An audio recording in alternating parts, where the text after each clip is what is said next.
Congressman, thank you. Ralph Nader. Disagree. What would Americans' elderly be doing now in this collapsing retirement system, looted and drained by these Wall Street crooks, if they didn't have that Social Security check? What would happen if they put that Social Security money, as Republicans and some crypto Democrats wanted to do, into the stock market a few years ago? We have to develop a sense of community in this country. I don't believe people in this country spend every waking hour running around with 2 jobs, Walmart wages, picking up children at $500 a month daycare, congested traffic, having to take care of an ailing parent. What kind of life is that? In Western Europe, they have democracies, and right out of the rubble of World War II, they decided to get universal health care, decent wages, decent pensions, 4 weeks paid vacation for all the people, decent public transit, daycare, paid maternity leave, paid family sick leave, and university free tuition. And we're the richest country in the world, and we got 100 million people in this country who are in dire poverty, even though they work their heads off for their kids. So I disagree. Social Security is solid until 2043, and Medicare is the problem, being blown apart by the greed of the health insurance companies, the hospital chains, and the drug companies, many of which are subsidized by our tax dollars. Thank you very much, Ralph Nader. We have another question? Yes, something that's kind of important. It's estimated that the war in Iraq cost $10 billion a month. I believe that estimate to be conservative. What would you gentlemen do about the war in Iraq? And secondly, what would you do to recoup a lot of this money that has been wasted over the years? Thank you. Thank you very much. Ralph Nader, I believe you're first. Well, in 2004, I urged a 6-month negotiated withdrawal of all U.S. soldiers and corporate contractors from Iraq with UN-sponsored elections, a certain amount of autonomy between Sunni, Shiite, and Kurds, which they worked out, by the way, in the 1950s, before the dictators took over, and continued humanitarian aid because of what we've done to the devastated people of Iraq. I think that will knock the bottom out of the insurgency. It will end the $14 million an hour we're spending, 24 hours a day.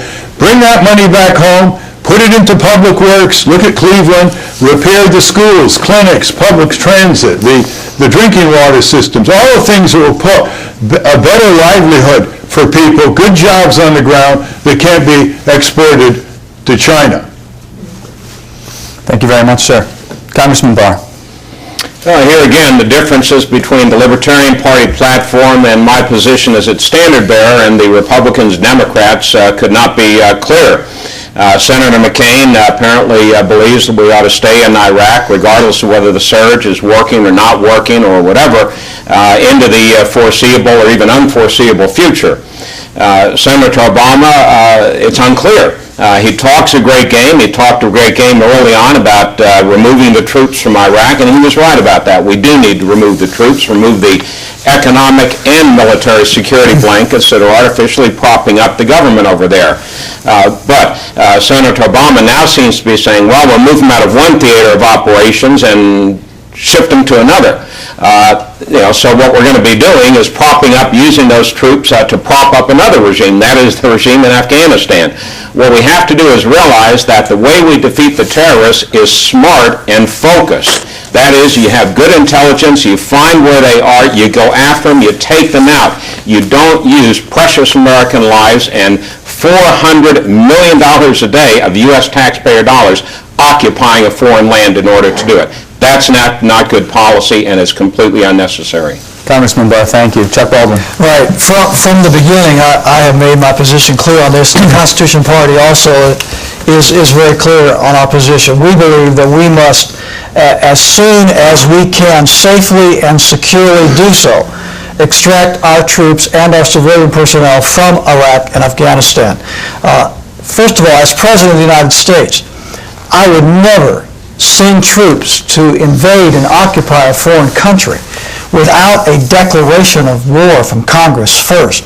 It is clearly unconstitutional to invade and occupy a foreign country absent a declaration of war from Congress. I would follow the example of Thomas Jefferson, who, when he was dealing with the Barbary pirates, asked Congress for letters of marque and reprisal. If we would have done that, in 2001.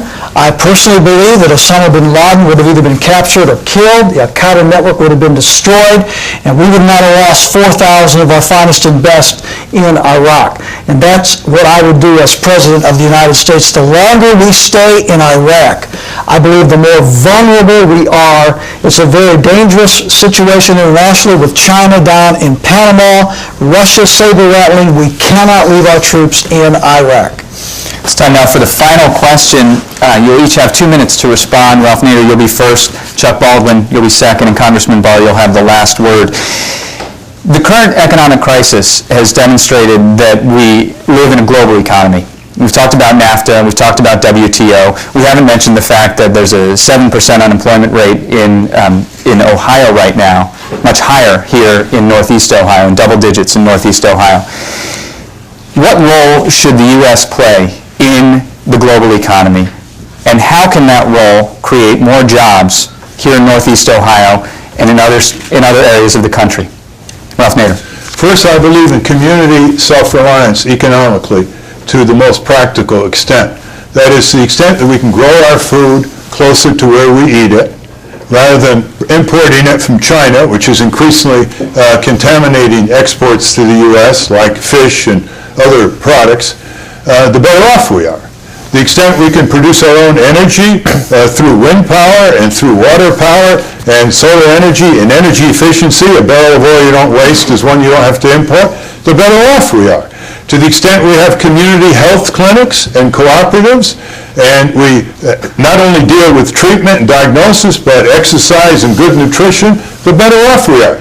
Globalization stretches the line of supplies all over the world, which makes us excessively dependent. You know, something happens in Hong Kong, it affects us. Something happened here, it affects London. Something that happens in the Middle East affects us. That is an unhealthy form of dependency, and it's only going to get greater. And the more we depend on corporate globalization and longer lines of supply, etc., the less self-reliant we're going to be, and the more dependent we'll be on global corporations that have no allegiance to our country anymore, other than to control it or ship its jobs and industries to fascist and communist regimes like China, who know how to keep workers in their place, don't they? I think the key thing here is we've got to have a national debate, which we didn't have this year, on economic policy, on where we put our tax dollars, on where we put our savings, on where we put the protections for our workers, consumers, and taxpayers. That is essential because democracy is of, by, and for the people for a good reason. And that reason is that when people decide the future of their lives through representative, accountable government and through their own personal choices, we're going to have a better country all around for our children and grandchildren to inherit, but not to have corporate supremacists subordinate the sovereignty of the people.